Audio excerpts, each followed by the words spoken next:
Steam room पहले दिन fail नहीं होता है, ये धीरे-धीरे खराब होता है बिना आवाज़ के। अब मैं स्टीम एक्सपर्ट होने का क्लेम नहीं करता, मैं एक सिविल इंजीनियर हूँ और आज मुझे रियलाइज़ हुआ कि हम बिल्डिंग्स के अराउंड जो सिस्टम बनाते हैं, उनके बारे में हमें कितना कम पढ़ाया जाता है। अब स्टीम रूम्स उसका एक परफेक्ट एग्ज़ाम्पल है। जैसे कि हम क्या मिस्टेक करते हैं, सबसे पहली और सबसे कॉमन गलती फ्लोर स्लोप। स्टीम रूम में पानी कंडेंस होता है, अगर स्लोप प्रॉपर नहीं है तो वाटर का पॉन्डिंग होता है, टाइल स्लिपरी हो जाती है, स्मेल और लीकेज इश्यूज स्टार्ट हो जाते हैं। ये फिनिश का इशू नहीं, ये डिज़ाइन फंडामेंटल है। अब गलती दूसरी क्या होती है कि नॉर्मल बाथरूम के जो टाइल होते हैं वो स्टीम रूम में यूज़ कर देते हैं और यहीं से प्रॉब्लम शुरू होती है। तो स्टीम रूम में high heat plus 100% humidity equal to material test होता है हमारा।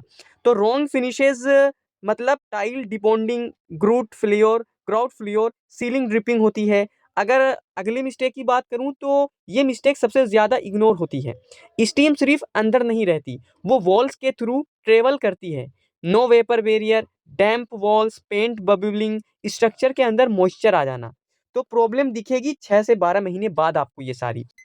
अगर आपने स्टीम लाइट क्या आउटलेट चीज गलत है? जगह लाइट के लगा दिया कनेक्शन तो के लिए स्टीम होता है। आउटलेट का प्लेसमेंट रैंडम नहीं रील होता। डलेगा उसके गलत अंदर जगह हुआ हो तो वीडियो स्टीम बना लो। मैं अभी अनइवन डाल नहीं होती है, यूजर डिस्कम्फर्ट होता है, वुड ग्लास या फिटिंग डैमेज होती है। स्टीम को सर्कुलेट करना होता है, उस पर डायरेक्टली ब्लास्ट नहीं करना।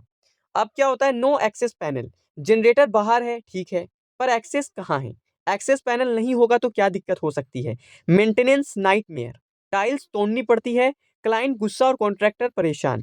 अब अगले में बात करी जाए तो रूम की जो वॉल्यूम बढ़ाना बड़ा है, जनरेटर छोटा आपने सिलेक्ट कर लिया तो जिससे क्या होगा कि स्टीम आपका वीक होगा, कंटिन्यूअस रनिंग होगी, जनरेटर जो है आपका जल्दी फेल हो सकता है। स्टीम रूम का जो सर्कुलेशन है वो गैस वर्क पे नहीं होता।